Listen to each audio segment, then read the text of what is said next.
Hi there. In this video we're going to look at the strange thing about the economy and how it's changed over the last 30 years, the problem with technology, both the exciting part and also the problem that it generates, and how to become what's called a key person of influence. In every industry there are key people of influence. Their names come up in conversation, they earn more money, they have more fun, they attract more customers and opportunities. So we're going to talk about how to become a key person of influence. My name's Daniel Priestley. I'm the best-selling author of a book called Become a Key Person of Influence and Entrepreneur Revolution. You can connect with me on Twitter at Daniel Priestley, and if you want me to see what you've been tweeting, just use the hashtag KPI Method and we can connect on that. I run a company called Intrevo. We're in the UK, Singapore, Australia and the USA. We work with over 1,000 entrepreneurs and leaders, about 30 plus ultra high net worth mentors, celebrated industry leaders, and we raise about £100,000 a year for different charities. You might know of us through the books, The Key Person of Influence or Entrepreneur Revolution. You might also know of us through our big events that we run with 500 or 600 people around the world each event. Maybe you've taken the Key Person of Influence indicator test and you've come to this video as a result of that. Those are things that we're well known for. What we actually spend most of our time doing is working in small groups with entrepreneurs. We work with entrepreneurs in more traditional businesses, service businesses, to help them transition into using technology and leveraging their personal brand. So first thing I'd like to talk about is a shape, and this shape is a shape that I lost sleep over about a few years ago in 2010, and it's income distribution. Income distribution in every industry and across countries even has gone wildly out of control in the last 30 years. So the top 10% of people earn exponentially more than they used to, while the majority of people are earning roughly the same or even less.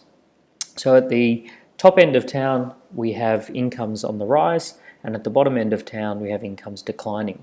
In fact, since 1980, income for the top 10% has risen over 300%, while staying almost the same for the middle and falling backwards for the bottom 20%. So I was very curious about how this happened and what people were doing in this top percentage. And the book Key Person of Influence basically looked at those key people of influence who are at the top of the industry. They're the ones, as I said, whose names come up in conversation, they attract more opportunities, they have more fun, make more money, and get more things done. And the couple of things that we found out about them is, number one, there's a very predictable methodology. They develop strengths in 5 key areas, which is what we call the KPI method. They also leverage technology. So a lot of people are talking a lot about the technology.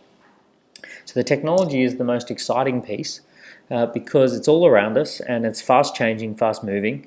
And what we do is we see that all around us there's new power, and it's the power to set up a business using PayPal and having income coming in from the internet. It's the power to communicate with people using Skype, power to have a crowdfunding campaign, the power to source products and suppliers, the power to generate a market, maybe using Facebook, the power to communicate a message, maybe using YouTube or Twitter, the power to have a global workforce using something like Elance or Odesk, and the power to send products whizzing around the world using Amazon and FedEx and those sorts of things. So it's a lot of power coming from technology, but it also poses a real problem. The problem that it poses is a problem that we call the singer and the microphone problem. And the singer and the microphone problem means that a microphone is very valuable if you've got a great singing voice. So for Alicia Keys, a microphone helps her to communicate with millions of people, as opposed to without a microphone she could probably only perform to an audience of 50 to 100 people. The problem with this is that if you don't have a great singing voice, then the technology only makes you sound bad to more people. So for me, going into a karaoke bar, it's a downside that I have a microphone. It hurts people's ears and probably hurts their feelings, and people wish that I didn't have the technology available to me when I'm singing versus when Alicia Keys is singing. So the idea of technology is that it's very powerful these days if you've got a great message, if you've got the human element to your business. So we want to start with that human element. What is the human element of your business? What is the piece that's going to be leveraged through technology? And if you're missing this piece, it's almost pointless getting excited about the technology in the first place. So we're going to talk about a methodology, and it's called the Key Person of Influence method, and it covers 5 areas that you have to develop as a strength if you want to be heard through technology. Number one is you have to develop what's called a perfect pitch. And a perfect pitch means that you can explain what you do when someone asks you that age-old question, tell me about yourself, or what do you do? Number two is you have to publish content, maybe blogs, articles, reports, or a book. Number three is that you have to select great products to represent. So maybe they're products that someone else has created and you represent them, or maybe they're products you've created yourself. The fourth one is you have to raise your profile and become known, liked, and trusted by more people. And the fifth one is to do partnerships and joint ventures and connect with other people who are key people of influence to do business with them. Before I go into this, I want to make sure that you know that you're not wasting your time and just show you what some of the world's top entrepreneurs think of this methodology. So this gentleman here, Kevin Harrington, has a personal net worth approaching $500 million. He's one of the USA's most celebrated entrepreneurs. He was on the hit show Shark Tank, and he's written several books. He's also a contributor to Forbes.com. He says that at the center of every industry, you'll find an inner circle of people who are the most well-known, valued people. All the money, all the deals, all the VIP treatment goes to them. If you're not a key person of influence in your industry, you should focus all your effort into these 5 strengths until you are. That's where the payoff happens. This is Lim Chow. She is one of the most celebrated entrepreneurs in Singapore. She has a retail chain. She has a shopping mall in China. And she says, I looked at the KPI method and I saw exactly what I'd been doing in order to achieve success. I didn't realize it, but I'd been applying the KPI method and became a successful entrepreneur as a result. And the final one I want to share with you is Mike Harris.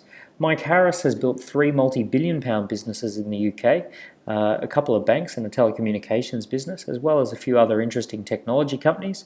He says, hard work is not enough. If you want to make it big, you must strive to become a key person of influence. This method shows you exactly how to do that faster. So let's talk about this methodology. It involves these 5 Ps, the 5 areas or strengths of leadership, to become a key person of influence. So in every industry, you've got the functional talent or the functional strength that you need to have to be in that industry. So functional means that if you're a photographer, you need to understand about cameras and flashes and lighting and scenery. If you're an accountant, you have to understand about P&Ls and balance sheets and taxation. If you're a lawyer, you need to know about the law and all of those functional elements. But on top of that, to become a key person of influence, you need to focus on these 5 strengths. So let's start with the first one. And the first one is a perfect pitch. So a perfect pitch is all about the words that you're using to describe what you do and why it's valuable. Words have incredible power. One of the best pitches I ever heard was the 17-minute talk by Martin Luther King Jr., where he talks about his dream. And it's an interesting one because for those 17 minutes, he absolutely captured a nation and had them think differently about one of the issues that was important for creating transformation that he wanted to see in the world. Now, if he had have stood up there and said, I have a couple of ideas I want to run past you, wouldn't have had the same impact as those beautiful words that he chose that day in that 17-minute speech. So by using the right words, when people ask you, what do, you create more value and you link that value to the needs of others. Let me give you an example of one of our clients. So this is JP, Jean-Pierre de Villiers. He wrote the book 77 Ways to Reshape Your Life. He's one of our clients and we helped him work on his pitch. When we first started working with JP, if you asked him, what do you do? He would have said, I'm a fitness trainer, I can help people lose weight, I can help people put on muscle, whatever you want to do really. I'm about 45 pounds an hour. So we found that by changing his pitch, he could get a much better result. So when we met him, he was working 10 hours a day. He was earning about £50,000 a year. And a year later, he was earning over £150,000 a year and working a lot less. How did that happen? Well, one of the first things he did was to change his pitch. So when you ask him, what is it that you do? He'll say, I do radical body transformations. I reshape people's bodies and their lives. I work with men who are incredibly strong and powerful in a boardroom, but pretty weak and embarrassing when it comes to having their shirt off in a bedroom. It was a very fun pitch, and what happened is that people started saying, I'm interested in doing a transformation and reshaping my life. You'll also find that he stopped pitching to everyone, and he started only pitching to people, to men who earned more than £400,000 a year. And he decided to pick up really high-end clients and only work with them for a minimum period of 12 months at a time. So as a result of changing who he was pitching to and how he was pitching, he radically transformed his business in under 12 months. And as a result of pitching consistently as a top transformation specialist in his industry, he also got the opportunity to speak all over the UK as one of the top speakers in fitness and reshaping people's bodies and their lives as well. Here's another example, and this is Jonathan Andrews, who wrote on Facebook 6 days after he learned how to pitch, doing our methodology. He picked up a £13,000 deal, which was one of the biggest deals that he had ever picked up. So he said that the ability to pitch transformed his business almost the same week. The next one that I want to talk to you about is publishing. Publishing kind of links to pitching because when you pitch something into the world, people have to be able to hear that. They have to be in the same room as you or listening to the same audio as you. But we live in a world where most people come into contact with ideas through published content. We live with the internet and blogs and articles and Google. And Google can really only find things that have published content attached to it. So we need to publish content if we're going to be a key person of influence. So once you've developed a great pitch, you want to then publish content. So it does a few things, and one of the most important things it does is it helps you to build wealth through owning ideas. So you can probably tell from my accent that my background is Australian, and in the agricultural economy, when the first settlers arrived in Australia, the way to build wealth was by claiming land. Now, you couldn't just go and say, that's my land. You couldn't just point to the land and tell people you owned it. You actually had to produce a published document called a title deed, and the title deed showed that you were the owner of that land. We now live in an economy that is an ideas economy.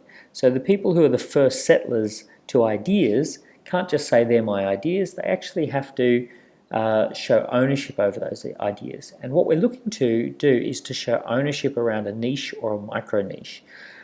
So when we publish content, it helps us to show ownership. So one of the reasons that I wrote the book Entrepreneur Revolution was because I wanted to show ownership over some ideas about how the world was shifting dramatically and rapidly towards a more entrepreneurial global economy.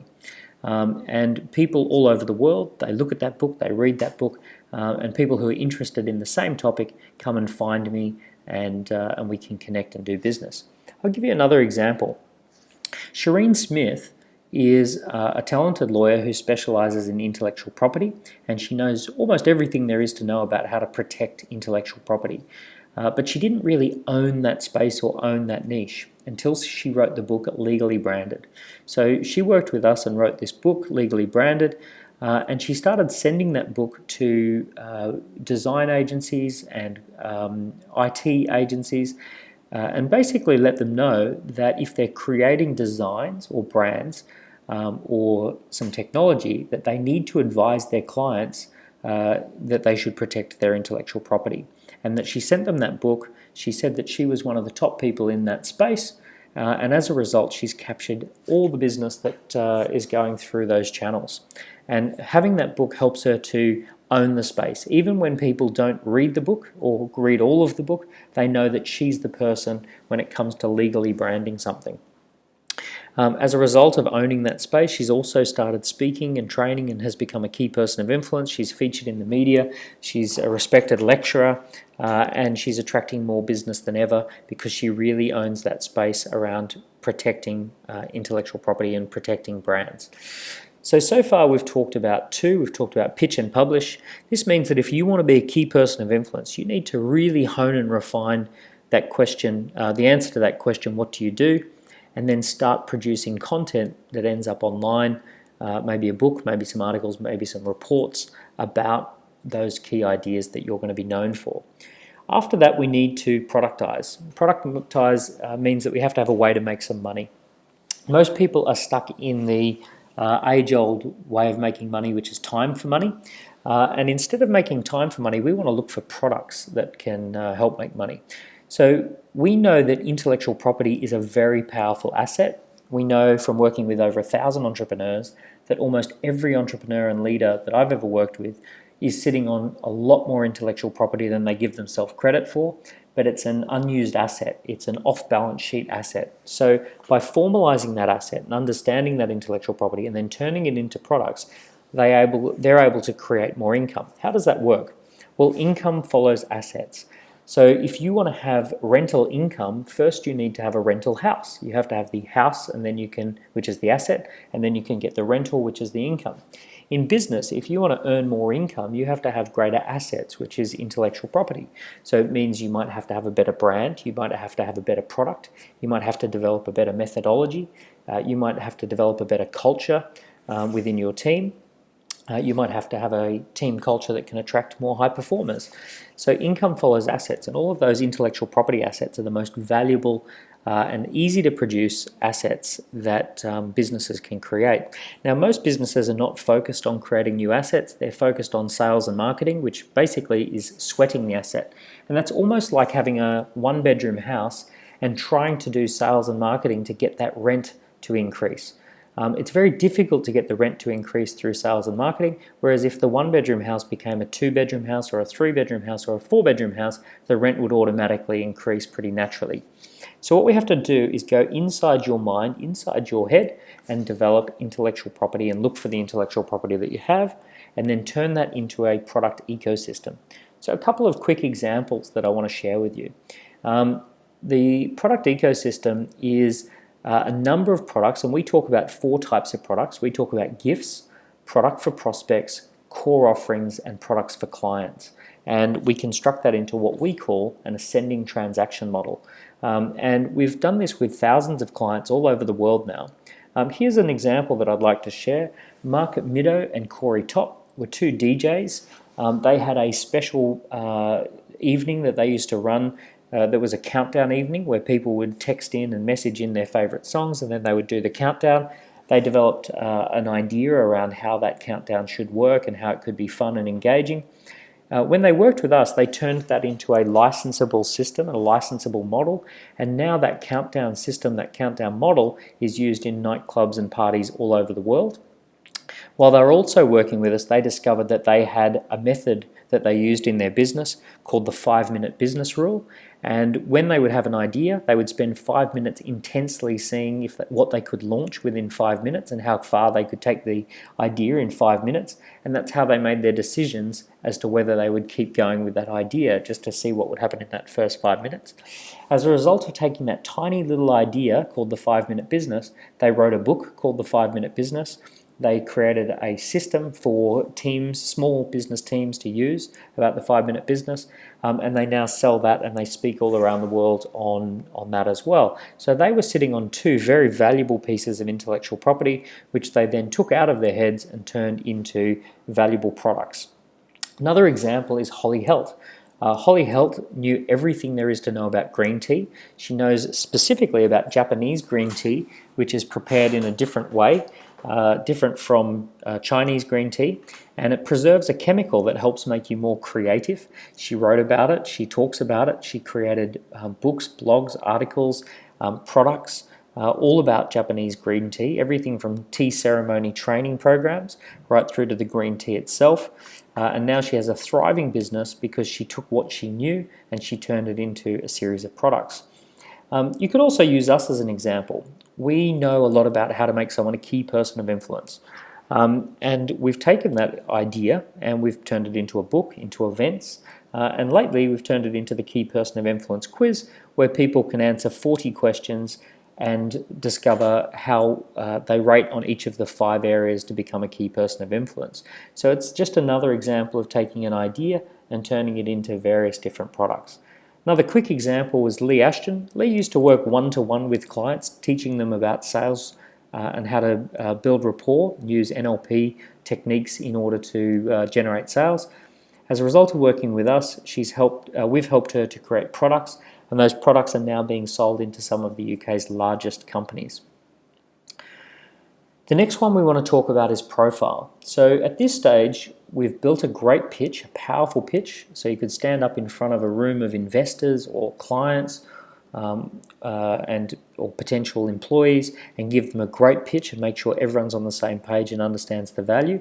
We've talked about producing published content so that people could read about your work and read about your ideas no matter where they are in the world. We've talked about creating products that people can access from anywhere and turning what you know into valuable intellectual property and then turning that into a product ecosystem. So now we want to raise your profile and have you become more known, liked and trusted in the industry that you love. So we live in a strange time where you are who Google says you are. So if I go and Google your name, what comes up? Do you have a lot of great links about who you are and they're very accurate and they talk about you in a very positive light? Or is it a little bit confusing? Is there some negative things online? What comes up when people Google you? And it's an important question because imagine if you're having a really powerful meeting with a potential client, they're ready to go ahead, they go home to think about it, and they Google you and your business, and then nothing much happens, there's not a lot of content there, then they may have second doubts about you. So we need to make sure that you have a profile, and that's where you use traditional media and online media to build a great profile. The other thing about the times that we live in is we live in a world where your best customers could be all over the world. They may not be geographically close to you. And here's a great slide that I think illustrates that. This is a group I found on Facebook called the Fruit Sticker Appreciation Society, and it has 92 members from around the world who do a strange habit where they peel the stickers off of fruit and they collect them in little albums that they then share photos of around the world. And there's 92 people who do this. It's not a common thing for people to do. But what's funny is that prior to Facebook, they never would have known each other existed. They never would have been able to find each other. They would have thought that they're alone in the world and that they only had this freaky little secret to themselves. The truth is that there's 92 other people just like them, and there's now a group of them on Facebook who can be happy that they found each other. So this is a great indication that you may care about something in your industry and you may have people who want to buy from you and want to do business with you in countries you've never been to, in cities you've never set foot in. And if you're not building a profile online, then your best customers and your best marketplaces may never find you and your business could struggle more and more. I guess the flip side of that is that potentially someone in another city, in another country could also be building their profile, and you could be unaware of the fact that their business on the other side of the world is taking business away from your business because they've been more powerful at building a profile online. Now, some people worry that their business isn't interesting enough and that they're perhaps not going to be able to build a profile because no one's interested in what they have to say. One person that I met who had some similar doubts was Dr. Paula Moore. And Dr. Paula Moore is a chiropractic doctor. She works specifically on posture correction, and she helps people to look taller and thinner by correcting their posture. She created a great book called The Posture Doctor. She created a great posture correction product that she now can sell all over the world. And she was wondering whether people would be interested in learning posture correction from videos on YouTube. She set up a YouTube channel, and inside 12 months she had over 1 million people viewing her videos about posture correction. So she discovered that millions of people around the world are interested in posture correction, and she's been able to build a massive profile just by focusing on building a YouTube profile as well. Another example of one of our clients, Sarah Hunstad, she was a nurse and she wanted to set up a training program for parents to be able to look after their children no matter what's going on with their children's lives. She wrote the book called A Life, a Finger, a Pee Up the Nose, great title. And then as a result of that, she went and was featured in all the major magazines and the morning TV shows. And she built a massive traditional profile, which has also then ended up online. So this can all happen very quickly. All of the examples that I'm talking about, they started working with us, and within 12 months of working with us, you would have seen these massive uplifts and in the profile, in the business, and in their position as a key person of influence in their industry. We also build our profile. You may have seen our YouTube channel, and our YouTube channel has hundreds of thousands of views on it. We have many videos of case studies and stories and examples. In fact, a lot of the case studies and stories and examples that I'm using in this presentation, there's full videos about those people if you want to check out our YouTube channel for Key Person of Influence. Let's talk about the fifth one. The fifth strength to building yourself as a key person of influence is the strength of being able to identify and create partnerships. So people who struggle tend to try and do everything on their own. They believe that they need to start the business on their own. They believe that they have to make all the sales themselves. They have to deliver the value on their own. They might believe that no one's going to join the team yet. They might believe that they have to create their own website, enter their own data into a database. They have to, design their own brochures. All of those things, they're trying to do everything on their own, and they're not thinking about how to leverage the value of others. And it comes from this idea called the illusion of limited resources, ILR. And the illusion of limited resources means that you believe that resources are limited, or people believe limited resources are limited, and we have to fight over them. You've heard of the old saying of someone's coming along to take a slice of your pie. Well, a key person of influence doesn't believe that other people are going to take a slice of their pie. A key person of influence believes that it's possible to go out and find a group of bakers, and we could all work together to make more pies than any of us could possibly eat. So they work together in teams, and a key person of influence is someone who believes that success is a team sport. When we run our events all over the world, you'll find that we actually partner with local heroes and great local companies all over the world in order to promote our events. And you'll see that what we do is we have a great partnership model where people who are connected to our marketplace can talk about our events, and we can then talk about their businesses, and we form these great win-win partnerships. So all over the world we run these events with 500-600 entrepreneurs at a time. And you'll see that we don't do that on our own, we do that through partnership. One client who's done this really well is Rob Gardner. Rob is in the financial industry. He has a boutique advisory firm. He has 55 incredibly smart people on his team who advise large pension funds how to optimize the performance of their pension fund. His mission is to solve the pension fund crisis facing the baby boomers, and he's attracted an incredible team of people who share that vision and that mission at his business called Harrington. So Rob decided that he wanted to apply this 5-step key person of influence methodology to his entire team, and he made sure that his entire team could all pitch the business. They were all publishing blogs every month on the company blog. They all understood the product ecosystem and had the freedom to create products. They were all raising their own profile and developing an online Google presence when people would Google their individual names. And they would all partner together and partner with other companies. As a result of doing the 5 steps and working through it with his entire team, he said that as a result of the KPI method, his business has grown more than 20% above and beyond his projections.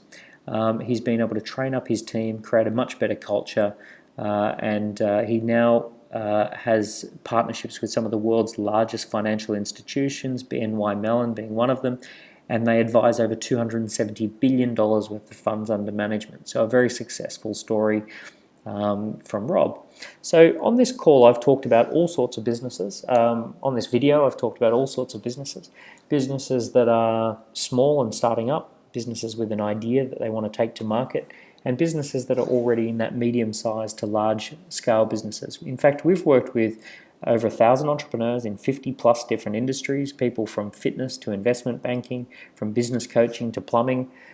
We've worked with people who are social media marketers right through to film production and consulting, doctors and medical interpreters.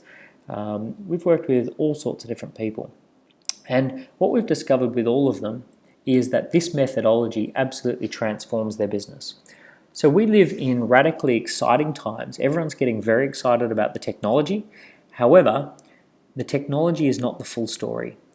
You can't just simply have a PayPal account and a Skype account and a YouTube account and have people working for you on Elance. If you don't tap in and understand that human element to your business, if you're not that key person of influence, then none of those technologies are very relevant. So what we want to do is help you to tap into your strengths and to your intellectual property and into your passion and to become that key person of influence in the industry that you love. And that may sound like it's a really big leap, but I want to finish up with a quick story. So where I grew up on the Sunshine Coast, there was a mountain range called the Glasshouse Mountains, and the biggest one was Mount Tippergargan. And Tippergargan was this huge mountain that would take about 4 hours to climb.